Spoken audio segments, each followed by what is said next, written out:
What's up, guys? On this episode of Piston Head Garage, it's the continuation of the VG30 engine build.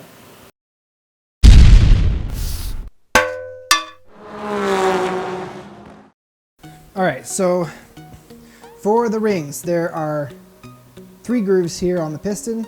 I'm sure most of you have seen this before who have done any kind of automotive work, but these are the ring lands here. So the bottom has your oil control rings, which there are actually 3 of them. And then you have your second ring and then your top ring. The first 2 rings are used to seal the piston to the bore, and that's what gets you your compression, and it allows the combustion gases to push the piston down. And then the oil control rings basically scrape the bore and pull all the oil off as the piston comes down, so you don't end up burning the oil off in the cylinder walls. So it helps keep the lubrication there for the skirts without it coming into the combustion chamber, basically. So the rings we ordered are OEM rings. However, the ring gap we want to have a little bit on the large side because we're running a larger turbos and we're going to be running a bit more boost. I'm still going to stay within the factory spec, but I'm going to stay on the high side of that. Now with cylinder 1, I only had to open up the gap on the top ring. The other rings were actually well within where I wanted them. But in order to do that though, in order to set your ring gap, we need to set the rings into the cylinder, or like into the bore, and then use a feeler gauge to measure the gap. So we'll move over to the block here, and I'll kind of show you what I do for that. Okay, so the oil control ring goes first. I do it in order bottom to top, so that's, like I said, the oil ring goes first. They look like this. So they're super thin and super flat. So there's 2 of them that go on each piston, and then in between those 2 rings goes the actual, this like kind of scraper ring thing here. It basically allows the oil to flow between these two rings and exit through the bottom of the piston, as well as, of course, scrape down and kind of build up as the piston comes down. Anyway, this ring here, it expands. There's a slightly different colored area here where you can pull it apart to get it over the piston. And then these 2 obviously have the splits in them like the other rings do. So to check the ring gap, basically we set the ring inside the bore, and then what I will do is take the piston that I'm going to be using for in the cylinder. I mean, it doesn't matter what you use, but that's what I'm going to do. And you basically set it in upside down like this and get it to the point where you're at the skirt, and that'll help keep the piston centered, so that way the ring stays flat. And that also pushes the ring down below the upper lip here, this upper edge, because the actual piston itself, the rings don't come all the way to the top here. They're going to come, say, like an inch or so down below, or maybe a little bit less than that actually. But either way, you want the ring down into the mains part of the bore, because that's the part that where most of the action is happening. So once it's down there, we need to check the spec for the ring gap. So the specs for the oil rings are 0.0079 to 0.0299. And for the sake of the oil rings, because they're not sealing anything combustion-wise, the gap here doesn't matter as much to me. So I'm just going to make sure that it's above that minimum and below that maximum.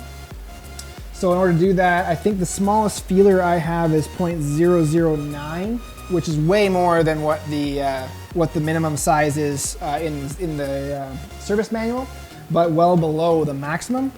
So I'll just take that one, slide it down in here, and it goes in like butter. I'll just make sure this is straight again, because I want to make sure I'm doing this right. These feeler gauges have a little bend on them because they're more for doing valves, but so you got to be kind of careful when you're shivving them into here. I guess I could technically use the flat side here, like so.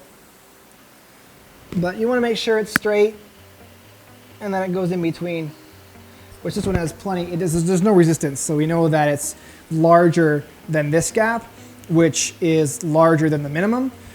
So now we want to make sure it's not too big, which I already know it's not, because the maximum is, let's see here, 0.299. So almost 3/10 basically, or sorry, 3/1000. So if I go, let's see what I got that's close to that. So here's 0.27, which is below that 299. And if I stick that in there, it doesn't even come close to fitting. So we know that we're within the range that it needs to be. So that ring is good. I'm not gonna do the same thing to the other oil ring because I know it's gonna be the same. These are OEM rings, they're sized the same. So I'll set those two rings aside along with the scrubber ring or whatever you wanna call it, the center ring. And then we'll move over to the middle ring, the second ring. So this is the second sealing ring. It's a little bit thicker or wider, I guess, than the top ring, and the gap is a little bit larger on this one than on the top ring. So we'll set her in place. They're a bit tricky to get into the bore. This is why you want to make sure they're well lubed, so you don't scratch up the bore too much prematurely. So we get her set in there, take our piston, push her down, try to keep it as centered as you can. There we go. And then gently pull your piston out. Now the second ring, you want between 0.197 and 0.299. So let's see here, I'll grab my 0.27. I think the 0.27 was actually a little bit small. Yeah, it's about just, it's almost dead perfect. Like there's a little bit of resistance. So I'm gonna go ahead and say it's close enough to 0.027 that it's not gonna be too small. It's definitely not too big because it's not just slipping in and out. Now maybe that gap is a little bit small for high horsepower, but I don't want to go too far out of the spec that Nissan recommends because I mean lots of people run completely stock unopened blocks pushing lots of power with stock gaps, so I'm fine with leaving it on the high side of the factory spec. So that ring is good. So we'll pull it out, set it aside with the oil rings, and then the last ring is your top ring. You can see, I'll bring the other one up. You can see how it's a little bit, it's not as wide, but the gap on these ones is supposed to be a little bit smaller than the second ring. So once again, we'll pop her in. Now this one, I want to definitely keep to the high side of things. And I think the last one was way too small. So let's just slide her on down in here.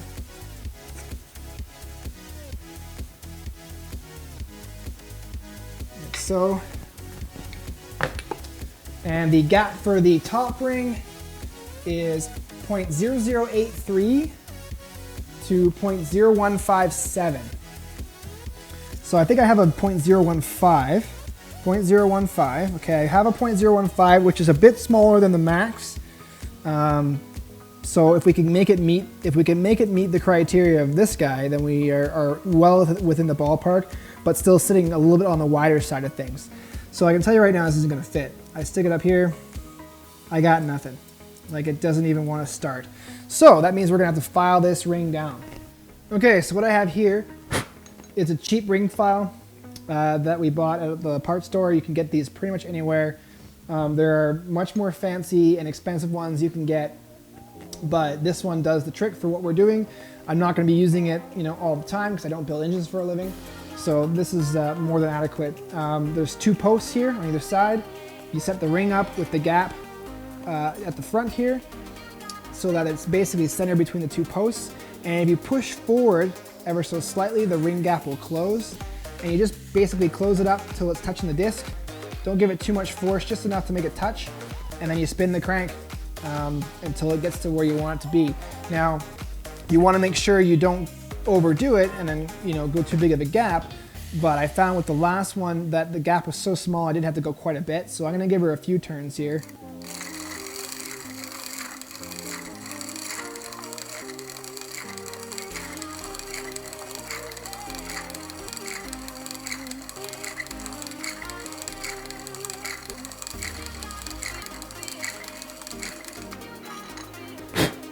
Alright, so I gave her a few turns. I'm going to go check the clearance in the bore, and I'll let you know what I find. Okay, so I measured the gap on the top ring.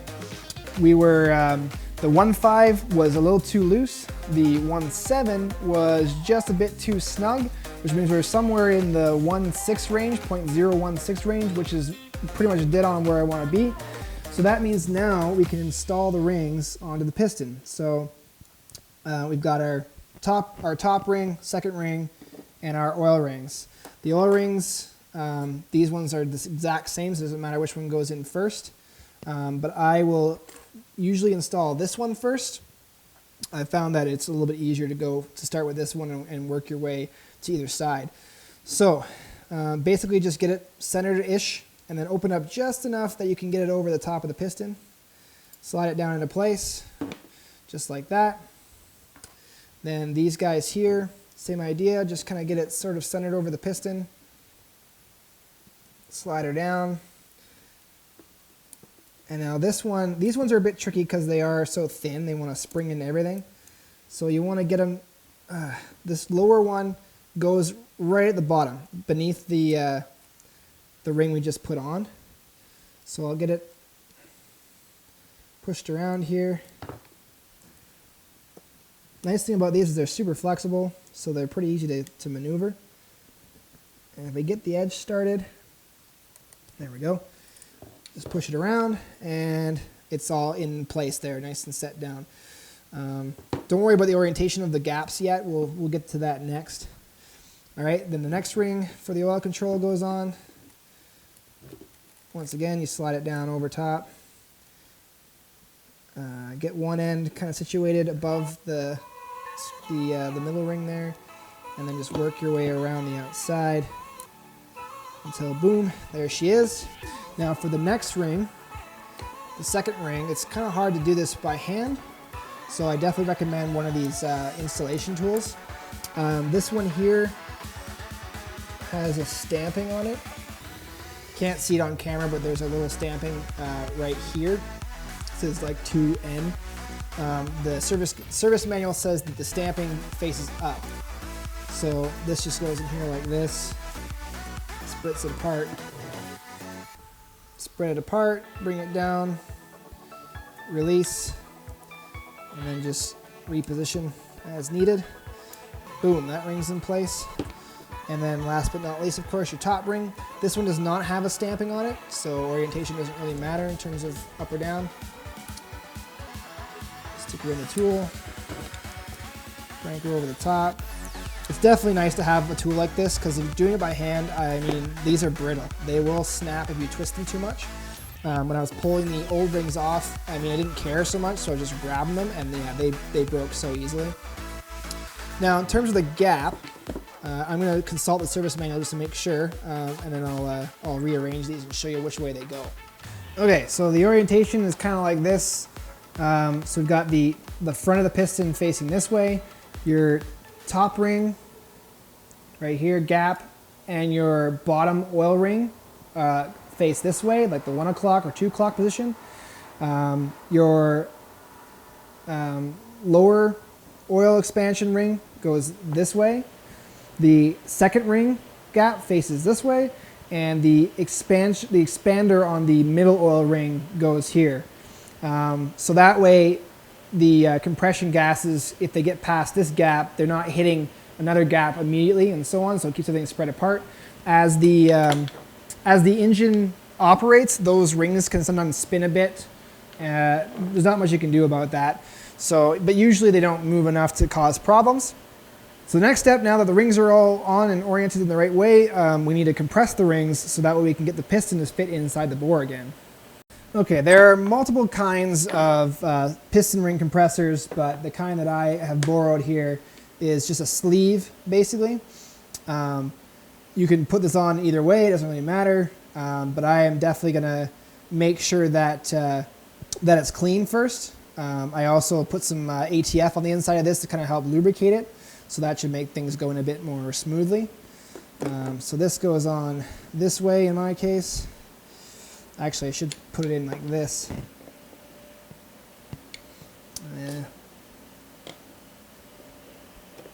Okay, now that it's opening up, you can shove this in here, like so.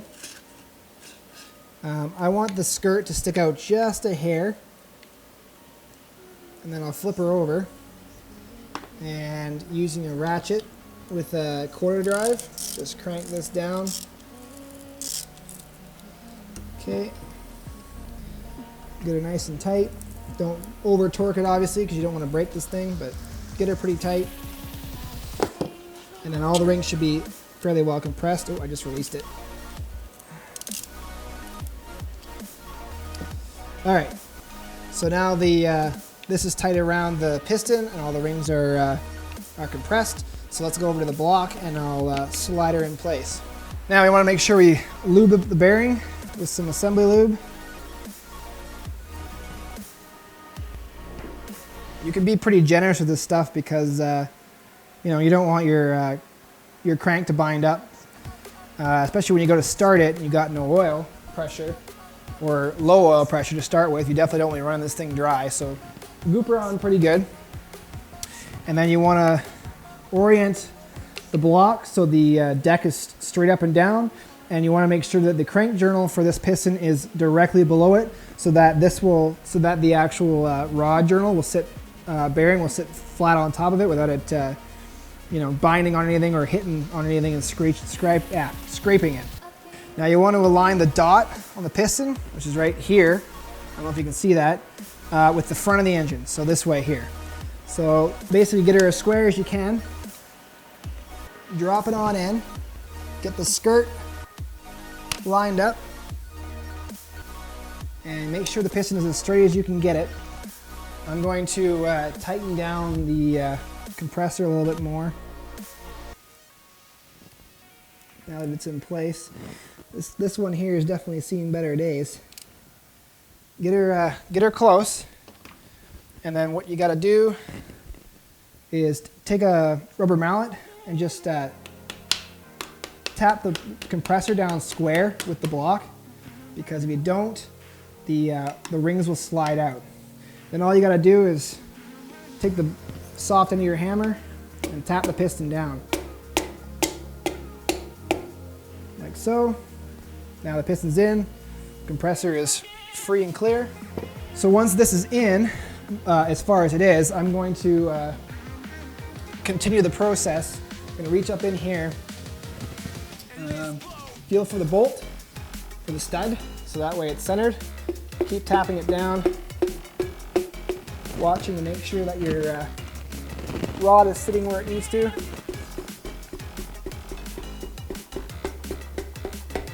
Boom.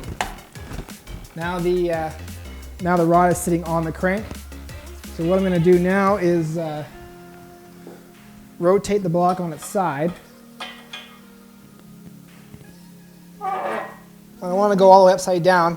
The piston won't slide out as easy now because the rings are there, but if you remember before, we did some plastic gauge on this and it's still on there, so we want to get that off. It's not going to destroy anything if it's still there, but you know, if you can take it off, take it off. So I'll just kind of scrape it a little bit with my fingernail, and then I got some brake clean on this towel. Just get in there and get it off. There we go. You can also use any kind of solvent. I think oil even works too to help take it off. So once that's done, do the same thing with the cap, which I already did actually. Oh no, there's some right there. I thought I left this. So same idea, I'm just going to scrape it off a little bit, and then I'll take the rag and clean it off. We're going to lube this up, like so. Make sure you get her all around there. I'm going to set this down for a second.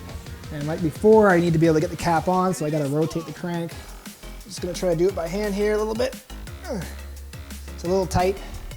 It's all these fresh bearings. And then once again, line the cap up so that the number on the cap is matched with the number on the rod. Slide that on. There we go.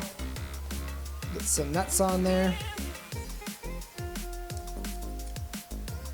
Slide that down.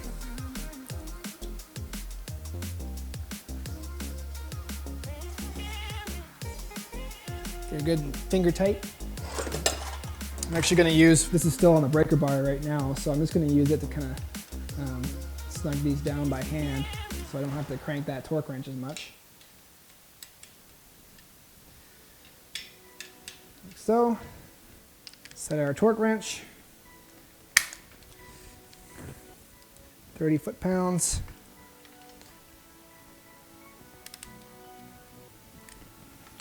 And just a couple steps, basically.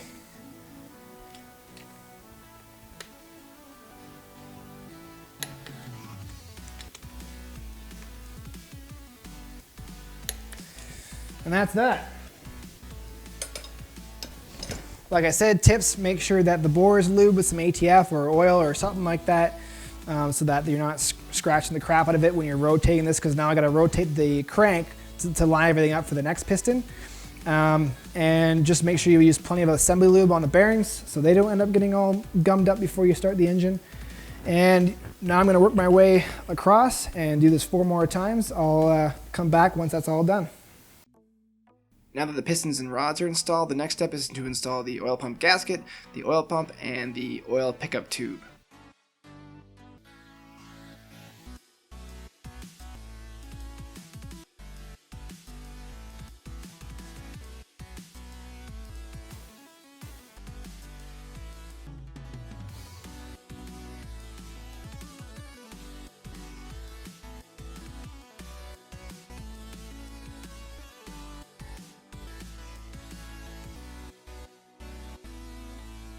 Alright, so the oil pump is on and torqued down. We got the pickup tube bolted on. I didn't show in the video, but there's a bolt that goes here and one that goes back over here that holds it in place. And that's just 2 little 10 mil bolts. Now the next step before we can put the oil pan on is we need to install the rear main seal housing on the back here. Now I have that. So here's the housing. I still need to finish cleaning off some of the old sealant and stuff here on the edges, but yeah, the seal will go in here, and then this bolts on the back in here like so, and then the oil pan will seal around it here. The only problem is this uses a gasket to seal on the back here, which you can see is still attached to it, and you can see there's, yeah, it's pretty I can't really show you because it's stuck on there pretty good, but this is all still gasket. That needs to come off. But yeah, the gasket needs to come off. And there's also a bit of paint and residue on the mating surface on the block from when the block was painted that is going to prevent a good seal, so I need to clean it up. And how am I going to do that? Well, I need to take the engine off the stand. So my plan is to bring my engine crane in. I'll just bolt onto the side of the block just to get the weight off of it, slide the stand out, unbolt the engine, or unbolt the block from the stand, and then I can get at this just to clean it up real quick, get this bolted on the new gasket, and I'll put it back on the stand, and then we'll carry on.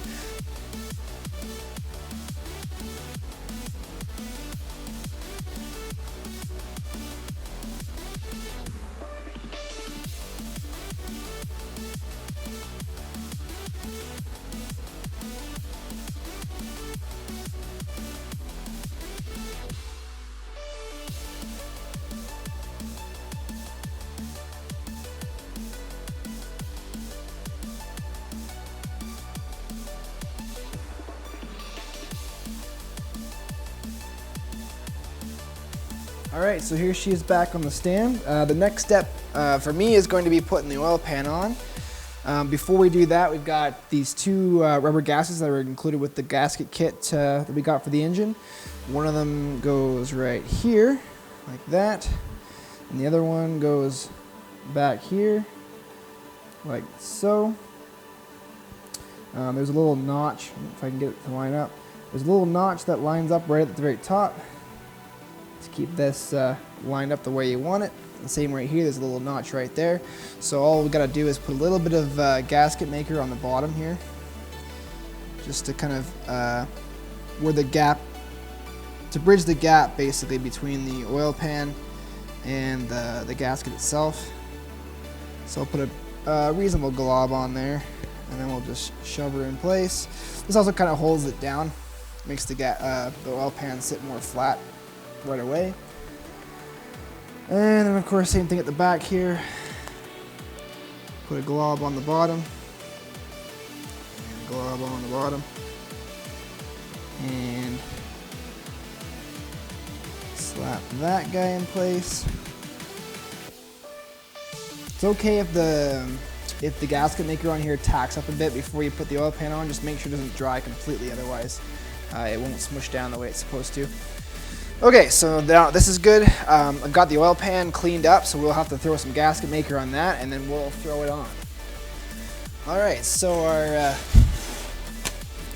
oil pan gasket has been cleaned up, or the oil pan mating surface has been cleaned up, and I've applied a generous amount of RTV around the holes and along the seam here. There's some little grooves along the oil pan that the RTV kind of sits in. So I made sure to make sure there's plenty of RTV in there. I'm just going to give this a quick spray down here, so make sure the block surface is clean, because there's a little bit of oil right here along this side that I don't want to interfere. So I'm just going to hit it with a little bit of brake clean, trying not to spray any into the actual block itself, because we don't want to. I don't want to get brake clean into the block and wash off any oil or anything like that's in the bearings and so on. The oil pump itself is brand new, so there shouldn't really be any cleaning to do on that. So we'll just get this side here.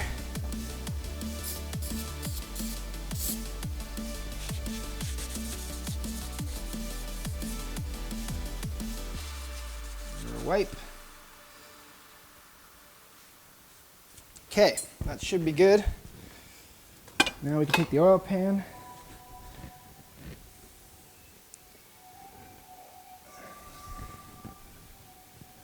And the small end goes at the front where the oil pump is. The large end goes over the crank. So we'll just ever so carefully lift her into place and drop her down. It's going to kind of smush it a little bit, get things going. There's a little bit of Varsol on the bottom of the pan here. Doesn't really hurt anything, but I'm just going to kind of wipe it away. Clean it up a bit.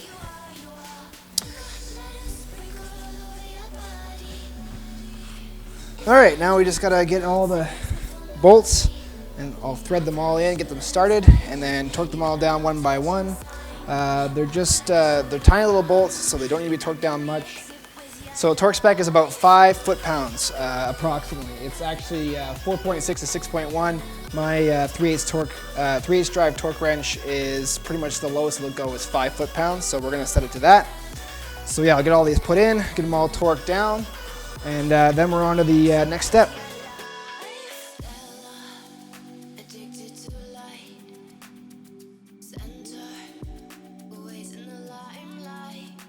And just like that, the bottom end is complete. We've got a fresh new rotating assembly with new bearings and new rings. We've got a new oil pump. The block has been freshly painted and cleaned. So the next step is to install the heads, and we'll leave that for the next video. So make sure that if you aren't subscribed, that you subscribe so you don't miss the next video and see the completion of the engine. And of course, if you liked the video, give it a thumbs up. If you didn't like it, give it a thumbs down. As always, I'm Garrett, and I'll see you next time on Piston Head Garage.